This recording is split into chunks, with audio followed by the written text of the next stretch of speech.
அனைவருக்கும் வணக்கம். சட்டம் அறிவோம் நிகழ்ச்சியிலே உங்களை சந்திப்பதில் பெருமகிழ்ச்சி கொள்கிறேன்.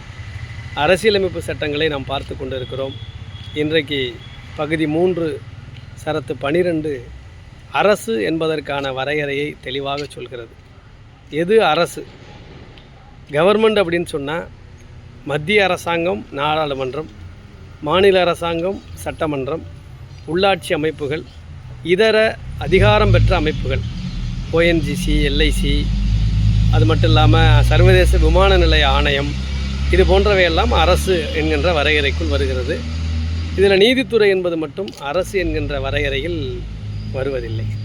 இப்போ இந்த அரசாங்கத்தை ஏன் தனிப்பட்ட ஒரு சரத்தாக வைத்து அரசியலமைப்பில் குறிப்பிட்டு சொல்லியிருக்கிறார்கள் என்று சொன்னால், அரசு என்பதிலே வரக்கூடிய அரசாங்கமும் அந்த அதிகாரம் பெற்ற அமைப்புகளும் குடிமக்களுக்கு உரிமைகள் பாதிக்கப்படுகிற பொழுது அவர்கள்தான் பொறுப்புடையவர்களாக ஆக்கப்படுகிறார்கள் என்பதற்குத்தான் தனியாக ஒரு சரத்து 12 வைத்து இந்த அரசு என்பதற்கான விளக்கத்தை அரசியலமைப்பு நமக்கு தருகிறது. அதன் தொடர்ந்து இருக்கக்கூடிய ஆர்டிக்கிள் 13 என்ன சொல்கிறது என்று சொன்னால், அடிப்படை உரிமையினுடைய அடித்தளமாக இருக்கிறது 13. அதாவது அரசியலமைப்பு சட்டம் வருவதற்கு முந்தையும் வருவதற்கு பின்பும் உருவாக்கப்பட்ட சட்டங்கள் எந்த சூழ்நிலையிலும் அரசியலமைப்பை முரண்பட்டு இருக்கக்கூடாது. இப்போ இதில் என்ன தெரிஞ்சிக்க முடியும்னா, நீதித்துறையினுடைய மறு ஆய்வு அதிகாரம் பெற்றதாக இருக்கிறது என்பதை நாம் உணர முடியும்.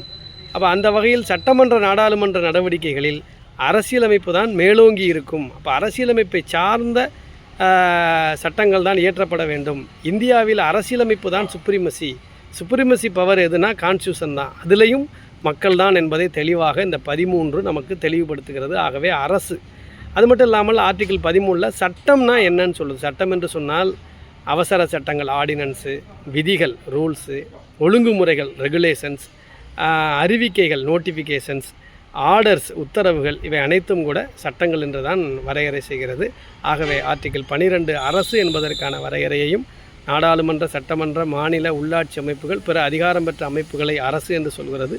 நீதித்துறை அரசு என்ற வரையறைக்குள் வருவதில்லை. அது மட்டும் 13 என்பது அரசியலமைப்பில் அடிப்படை உரிமைகள் தான் மேலோங்கி இருக்கிறது. நீதித்துறையினுடைய மறு ஆய்வை குறிப்பிடுகிறது.